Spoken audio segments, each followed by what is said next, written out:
আমরা চাচ্ছি, আমরা শিক্ষার অধিকার চাচ্ছি, আমরা ক্যাম্পাসে গবেষণা নির্ভর পরিবেশ চাচ্ছি, আমরা চাচ্ছি শিক্ষার্থীদের আবাসন চাচ্ছি, আমরা চাচ্ছি ট্রান্সপোর্টের ব্যবস্থা চাচ্ছি। বিশ্ববিদ্যালয়ের জন্য বিশ্ববিদ্যালয় উপযোগী গবেষণা নির্ভর শিক্ষকদের নিয়োগ দিতে হবে। যে শিক্ষাটা আসলে শিক্ষার্থীদের দরকার, কোনো প্রকার শিক্ষার্থী অর্থাৎ উচ্চ মাধ্যমিক বলেন, অনার্স বলেন, ডিগ্রি বলেন, কেউ কিন্তু প্রপারটা পাচ্ছে না। সেক্ষেত্রে অবশ্যই ঢাকা বিশ্ববিদ্যালয়কে নোটিশ প্রত্যাহার করতে হবে এবং ঢাকা সেন্ট্রাল বিশ্ববিদ্যালয়কে এই 23-24 সেশনের যে মানোন্নয়নের পরীক্ষা, এটা ঢাকা সেন্ট্রাল বিশ্ববিদ্যালয়কে অ্যারেঞ্জ করতে হবে।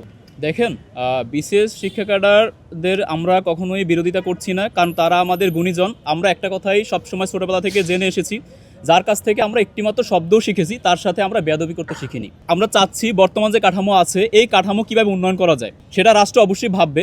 আমরা চাচ্ছি, আমরা শিক্ষার অধিকার চাচ্ছি, আমরা ক্যাম্পাসে গবেষণা নির্ভর পরিবেশ চাচ্ছি, আমরা চাচ্ছি শিক্ষার্থীদের আবাসন চাচ্ছি, আমরা চাচ্ছি ট্রান্সপোর্টের ব্যবস্থা চাচ্ছি, আমরা সার্বিক আধুনিক বিশ্বের সাথে কিভাবে তাল মিলিয়ে উচ্চশিক্ষাকে কিভাবে সামনের দিকে নিয়ে যাওয়া যায় আমরা সেটি চাচ্ছি। সরকার যদি বিদ্যমান কাঠামোতে এই সুযোগ সুবিধাগুলো প্রোভাইড করতে পারে, আমরা অবশ্যই তাদেরকে স্বাগত জানাবো। বিকল্প যদি কোনো ব্যবস্থা থাকে আমরা সেটিও নিতে বলবো। বিদ্যালয়ের যে অধ্যাদেশ জারি হয়েছে, সেখানে বিশ্ববিদ্যালয়ের জন্য বিশ্ববিদ্যালয় উপযোগী শিক্ষক নিয়োগের কথা বলা হয়েছে। তো আমরা উপাচার্যের যে বক্তব্য দিয়েছিলেন সেটিকে আমরা পুনঃসংহতি প্রকাশ করছি এই কারণেই, কারণ হচ্ছে আমরা জানি বিশ্ববিদ্যালয়ে শুধুমাত্র জ্ঞান দান করার জন্য না, শিক্ষার্থীদের মধ্যে জ্ঞানকে পরিপূর্ণরূপে ফুটিয়ে তোলার জন্য বিশ্ববিদ্যালয় কাজ করে। আর এই কার্যক্রমের জন্য মূলত বিশ্ববিদ্যালয় গবেষণা উপযোগী পরিবেশ নিশ্চিতের যে বিষয়টি আছে সেটি অবশ্যই আমাদেরকে বুঝতে হবে। তো এই জায়গা থেকে আমাদের মাননীয় উপাচার্য মহোদয় যে বক্তব্যটি দিয়েছেন, সেখানে স্পষ্ট উল্লেখ আছে যে বিশ্ববিদ্যালয়ের জন্য বিশ্ববিদ্যালয় উপযোগী গবেষণা নির্ভর শিক্ষকদের নিয়োগ দিতে হবে এবং সেখানে বিশ্ববিদ্যালয় গবেষণা বা সার্বিক পরিস্থিতি, অর্থাৎ শুধু গবেষণা, এক্সট্রা কারিকুলার অ্যাক্টিভিটিস থেকে শুরু করে সব কিছু যেভাবে বিশ্ববিদ্যালয়ের কীভাবে নিশ্চিত করা যায়, মূলত তার বক্তব্যের বিষয়টি ছিল এটাই।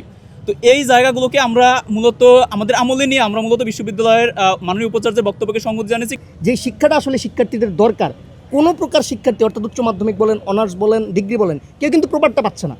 কারণ প্রেশারটা কিন্তু একজনের উপরে যাচ্ছে, একটা ক্যাডারের উপরে যাচ্ছে। তো স্যার এই জায়গা থেকে বলেছে যদি গুণগত শিক্ষা, গবেষণা নির্ভর শিক্ষা পদ্ধতি নিশ্চিত করতে হয়, তাহলে অবশ্যই বিশ্ববিদ্যালয়ের জন্য অর্থাৎ অনার্স কার্যক্রম পরিচালনার জন্য ওই মানের শিক্ষককে নিয়ে আসতে হবে। যে উচ্চ মাধ্যমিক, অনার্স, আবার ডিগ্রি, আবার এরাই হচ্ছে গিয়ে মাস্টার্স পড়াচ্ছে, তাহলে আসলে মানে জগা খিচুড়ির একটা শিক্ষা ব্যবস্থা। উনি আসলে এই জিনিসটাকে ইঙ্গিত করে বলছে, এক মিনিট থাকতে চাই না। সেক্ষেত্রে অবশ্যই ঢাকা বিশ্ববিদ্যালয়কে নোটিশ প্রত্যাহার করতে হবে এবং ঢাকা সেন্ট্রাল বিশ্ববিদ্যালয়কে এই 23-24 সেশনের যে মানোন্নয়নের পরীক্ষা, এটা ঢাকা সেন্ট্রাল বিশ্ববিদ্যালয়কে অ্যারেঞ্জ করতে হবে। ইভেন এটার জন্য ঢাকা সেন্ট্রাল বিশ্ববিদ্যালয় অবশ্যই সক্ষম, কারণ ঢাকা বিশ্ববিদ্যালয় যে দায়িত্বটা পালন করতো ঢাকা সেন্ট্রাল বিশ্ববিদ্যালয় সেই দায়িত্বটাই পালন করবে। এখানে আসলে দায়িত্বের তারতম্য নাই, শুধু আসলে ইনস্টিটিউশনের তারতম্য। কারণ ঢাকা বিশ্ববিদ্যালয়ের একটা নিজস্ব শিক্ষার্থী আছে, তাদেরকে আগে ট্রিট করতে হয়, তারপর আসলে তাদের অধিভুক্ত আমরা যারা আছি আমাদেরকে হয়তো বা দেখলো না দেখলে নাই। সো ঢাকা সেন্ট্রাল বিশ্ববিদ্যালয়ের শিক্ষার্থী আমরাই। তো আমরা চাই যে ঢাকা সেন্ট্রাল বিশ্ববিদ্যালয় এই জিনিসগুলোকে আমলে নিয়ে অবশ্যই মানোন্নয়ন পরীক্ষা থেকে শুরু করে যে নোটিশগুলো ঢাকা বিশ্ববিদ্যালয় থেকে ইতিমধ্যে দেখতে পাচ্ছি, সেগুলো বাতিলের জন্য কঠোরভাবে হস্তক্ষেপ করবে। ইভেন আমাদেরকে ঢাকা সেন্ট্রাল বিশ্ববিদ্যালয়ের অন্তর্ভুক্ত করে এই পরীক্ষাগুলো নেওয়ার ব্যবস্থা করবে।